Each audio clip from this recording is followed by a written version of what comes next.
একজন লবণ ব্যবসায়ী প্রতিদিন তার গাধার পিঠে লবণের বস্তা চাপিয়ে নদী পার হয়ে বাজারে যেত।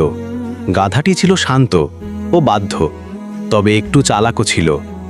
একদিন নদী পার হওয়ার সময় গাধাটি হঠাৎ পা পিছলে নদীতে পড়ে যায়। গাধার সঙ্গে সঙ্গে লবণের বস্তাও পানিতে পড়ে। পানি লবণ গলিয়ে ফেলায় বস্তার ওজন অনেক হালকা হয়ে যায়। গাধাটি বুঝতে পারে নদীতে পড়ে গেলে বোঝার ভার কমে যায়। সে মনে মনে খুশি হয়। পরের দিন গাধাটি ইচ্ছাকৃতভাবে আবার নদীতে পড়ে যায়। এবারও লবণ গলে গিয়ে হালকা হয়ে যায়।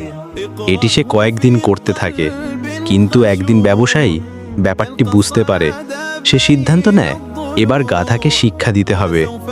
পরদিন সে লবণের বদলে গাধার পিঠে তুলোর বস্তা রাখে।